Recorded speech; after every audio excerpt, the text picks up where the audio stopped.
Bonjour, cette semaine, Canada21.tv revient sur le buzz d'un chanteur français à Montréal. La venue de la Premier ministre du Québec à Paris, un Canadien entre à l'Académie française, Michelin rappelle certains de ses pneus au Canada, les tendances du net et les rendez-vous à ne pas manquer si vous êtes francophone au Canada. L'augmentation du nombre d'immigrants français à Montréal, et principalement dans le quartier du Plateau, a inspiré un expatrié de l'Hexagone.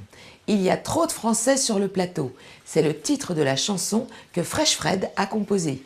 Avec ses paroles cyniques et humoristiques, il a créé le buzz sur le web et dans les médias québécois dès le premier jour de sa diffusion. Notre correspondante à Montréal, Sarah Gershani, l'a rencontré. Je me balade tranquillement dans les rues du Plateau et partout j'entends le même accent de merde et les expressions parisiennes qui m'agressent. Lui, c'est Fred Fresh, un Français arrivé au Québec il y a 2 ans. Cette chanson cynique et humoristique, c'est lui qui l'a composée. Parti d'une blague entre amis, ce morceau intitulé « Il y a trop de Français sur le plateau » s'est partagé plus d'une centaine de milliers de fois en quelques jours sur les réseaux sociaux et dans la presse québécoise. Mais ça vient d'une joke avec des copains où on se balade sur le plateau. Et puis on se disait, mais mes copains québécois comme français, on se disait, il y a trop de Français sur le plateau. Et je me demande si c'est pas une joke récurrente un peu chez tous les Français. Et juste un soir, j'étais chez Luc justement, qui travaille ici. Et puis je me suis dit, je vais écrire une chanson là-dessus parce qu'on déconne là-dessus. Puis j'ai écrit la chanson sur son coin de table. Puis après on s'est dit, allez hop, on fait un petit clip, voir ce que ça donne. Moi je m'attendais à avoir, franchement j'aurais eu 1000 vues, ça aurait fonctionné pour moi. C'est plus ça. Quiconque s'est promené sur le plateau Mont-Royal sait que beaucoup de Français y habitent. Et en tant que Français résident lui aussi dans ce quartier depuis 5 mois, c'est avec modestie et un brin d'autodérision qu'il interprète ses paroles. Donc comme je suis français, j'ai le privilège de pouvoir faire des blagues sur les Français. Tu vois, et je trouve ça bien de faire un peu d'autodérision parce que ça manque des fois un peu, parfois, ça manque un peu. Puis pour faire passer un message, l'autodérision c'est toujours bien, puis l'humour ça passe bien, et puis c'est du 2e degré complet la chanson. Il faut pas prendre ça au sérieux du tout, même là-dedans c'est complètement débile. Et à travers ce titre, Fred Fresh souhaite simplement faire passer un message. Et c'était plus faire, écoute, si tu viens au Québec, c'est parce que t'es attiré par la culture, il y a quelque chose qui t'intéresse, plus que voilà, c'est la merde en France, faut que je parte. Tu vois, et c'est pour dire les mecs, intéressez-vous un peu où vous êtes, mais je suis pas en train de dire que je suis mieux qu'un autre Français et que je suis plus intégré et que je suis plus cool. Pour les fans, Fred Fresh sera en concert ce mercredi 18 décembre à la Sala Rossa et le 20 décembre prochain au cabaret du Myland durant le Couscous Comedy Show.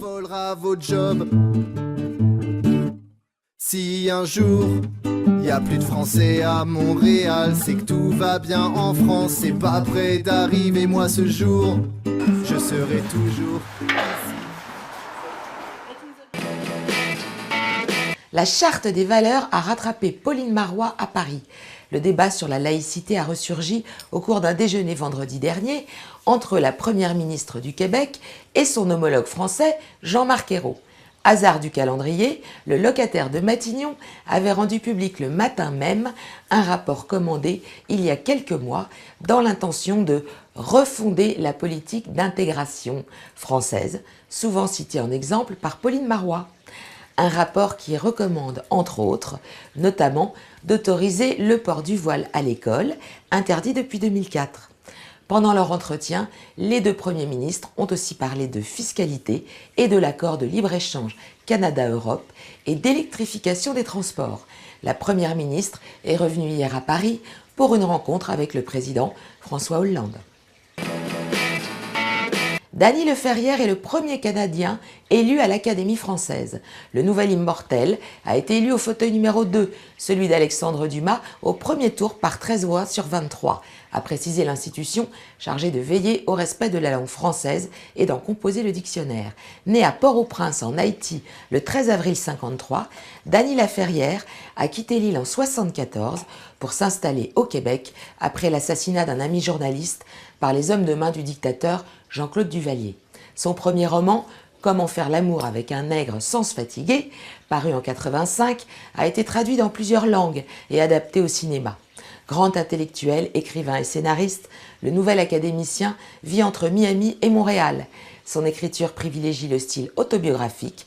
Il a reçu en 2009 le prix Médicis et le Grand Prix du livre de Montréal pour son roman L'énigme du retour, qui raconte son retour en Haïti à la suite de la mort de son père. Les futurs touristes au Canada pourraient bientôt payer des frais de visa pour entrer sur le territoire. C'est en tout cas le projet du gouvernement fédéral qui sollicite l'avis de ses citoyens sur ce projet. Un moyen de s'aligner sur la procédure déjà en place aux États-Unis, pays avec lequel Ottawa a des accords en matière de sécurité. Avant d'arriver au Canada, les Français, Anglais et autres voyageurs étrangers devraient, eux, ainsi, demander une autorisation électronique, contrairement à ce qui se passe aujourd'hui, où ils peuvent librement passer la frontière pour un séjour de moins de 3 mois. Seuls les citoyens américains seraient exemptés de cette mesure. Les demandes approuvées seraient valables pour des entrées multiples au Canada sur une période de 5 ans au maximum. Certains élèvent déjà la voix, notamment sur la collecte des données des voyageurs et leur utilisation, sachant que ces informations pourront être conservées pendant 15 ans. L'Agence fédérale citoyenneté et immigration accepte tous les avis sur cette question jusqu'à mi-janvier. Michelin North America rappelle 76 000 de ses pneus LTX-M/S commercial au Canada. Si pour l'instant aucun incident n'a été rapporté, les pneus défaillants visés par le rappel peuvent subir une perte de bande de roulement et une rapide perte d'air, ce qui augmente les possibilités de perte de contrôle du véhicule. Le risque est encore plus grand avec l'arrivée des premières neiges. Ces pneus, montés le plus souvent sur des utilitaires ou des camionnettes, ont été réalisés entre janvier 2010 et juin 2012, date à laquelle la marque de Bibendum a arrêté de les produire dans le cadre du renouvellement de sa ligne de pneumatiques. Et ils ont été vendus soit sur des camions neufs, soit comme pneus de remplacement. Michelin demande aux conducteurs concernés de se rendre dans un de leurs magasins le plus proche, au Canada, pour que les pneus de leur véhicule soient remplacés gratuitement. Une mauvaise pub pour le constructeur clermontois. Et les tendances du net. Au Canada, c'est la sortie du nouvel album de Beyoncé qui a agité les internautes. Queen Bee vient de battre des records sur iTunes, où son dernier album, sobrement intitulé Beyoncé, a été vendu à 828 773 exemplaires dans les 3 premiers jours de sa sortie. En France, c'est l'arrivée du français Yann Lequin dans l'équipe Facebook qui a été beaucoup mis en avant dans les moteurs de recherche. Le professeur de l'université de NYU va diriger une équipe chargée de rendre le réseau social plus intelligent et plus pertinent encore. Et les rendez-vous à ne pas manquer si vous êtes francophone et que vous résidez au Canada. À Toronto le 22 décembre, allez voir le spectacle Les Misérables au théâtre Princess of Wales d'après l'œuvre de Victor Hugo. À l'occasion des 25 ans de la comédie musicale, Cameron Mackintosh propose une nouvelle mise en scène saluée par la critique. Retrouvez toutes les informations sur le site qui s'affiche ici. Les inscriptions pour la 4e édition du Forum des jeunes ambassadeurs de la francophonie des Amériques sont ouvertes. Si vous êtes francophone, que vous avez entre 18 et 35 ans et que vous résidez dans un pays des Amériques, rendez-vous à l'université de Saint-Boniface de Winnipeg, dans la province de Manitoba. Pour plus d'informations, rendez-vous sur le site qui s'affiche ici. À Vancouver, le 18 janvier à 9h30, venez rencontrer Nicolas Ancion à l'Alliance française.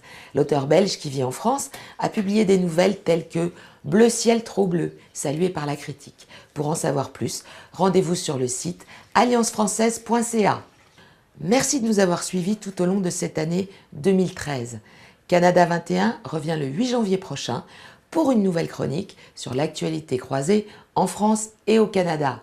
En attendant, toute la rédaction vous souhaite un joyeux Noël et un très bon réveillon. On se revoit en 2014.